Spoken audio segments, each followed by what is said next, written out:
Amgen అమెరికాకు చెందిన ఈ మల్టీనేషనల్ బయోఫార్మాస్యూటికల్ కంపెనీ ఇప్పుడు భారత్లో అడుగుపెట్టింది. హైదరాబాద్లో ఇప్పుడు ఈ కంపెనీ తన కార్యకలాపాలను ప్రారంభించింది. అయితే ఎప్పటి నుంచో ఇండియాలో అడుగు పెట్టాలనుకుంటున్న కంపెనీ ఇన్నేళ్లు ఎందుకు ఆగింది? ఇప్పుడు ఇది ఎలా సాధ్యమైంది? ఆమ్జెన్ హైదరాబాద్ వైపు చూసేలా చేసింది ఎవరు?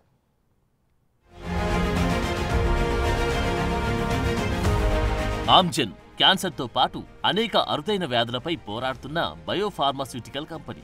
అప్లైడ్ మాలిక్యులర్ జెనెటిక్స్, డిఎన్ఏలపై అనేక రీసెర్చ్లు చేస్తూ ప్రాణాంతక వ్యాధులపై పోరాడుతుంది ఈ కంపెనీ.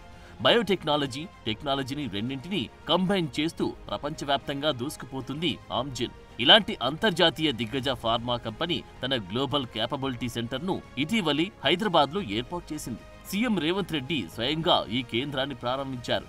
హైదరాబాద్లో ఇప్పటికే 500 మందికి ఉద్యోగాలను కల్పించిన ఆమ్జెన్ ఈ ఏడాది చివరికల్లా 2000 మందికి ఉపాధిని అందించనుంది. దాదాపు 1600 కోట్ల రూపాయలను ఈ సెంటర్పై ఇన్వెస్ట్ చేయనుంది. రోగుల జీవితాల్లో మెరుగైన మార్పు తీసుకొచ్చేందుకు ప్రయత్నిస్తుంది ఆమ్జెన్.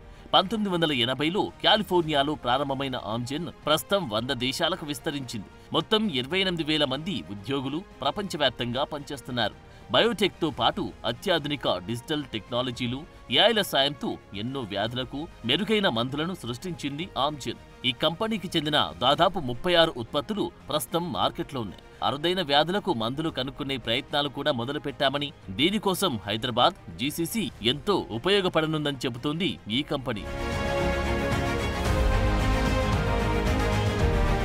అనేక దశాబ్దాల చరిత్ర ఉన్న ఆమ్జెన్ కంపెనీ ఫార్మా హబ్ గా ఉన్న భారత్లోకి ఇంతవరకు ఎందుకు అడుగు పెట్టకపోవడం కాస్త ఆశ్చర్యాన్ని కలిగించే విషయమే. ఎందుకంటే అనేక మల్టీనేషనల్ ఫార్మా కంపెనీలకు హబ్ ఇండియా, అందులో హైదరాబాద్ మరింత ప్రత్యేకం. కానీ ఇప్పటివరకు ఈ కంపెనీ తన కార్యకలాపాలను ఇండియాలో ప్రారంభించలేదు. కొంతకాలం క్రితం పెట్టుబడుల ఆకర్షణ కోసం అమెరికా పర్యటనలకు సీఎం రేవంత్ రెడ్డి వెళ్లినప్పుడు ఆమ్జెన్ పై చర్చ జరిగింది. అలాంటి ప్రతిష్టాత్మక సంస్థ హైదరాబాద్లో కార్యకలాపాలు ప్రారంభిస్తే బాగుంటుందన్న ప్రతిపాదన వచ్చింది. దీంతో ఆమ్జెన్ గురించి ఆరా తీశారు సీఎం రేవంత్ రెడ్డి. ప్రముఖ investing adviser Ram Charan Amgen కు సలహాదారుగా ఉన్నారని తెలిసి ఆయన్ను కలిశారు. హైదరాబాద్లో ఉన్న అవకాశాలను వివరించారు.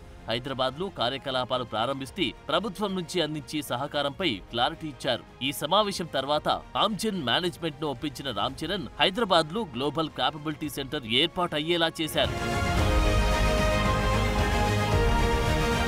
ఆమ్జెన్ ప్రతిపాదనలపై తెలంగాణ ప్రభుత్వం కూడా వేగంగా స్పందించింది. అత్యంత తక్కువ కాలంలో ఇక్కడ కార్యాలయం ఏర్పాటయ్యేలా చేసింది.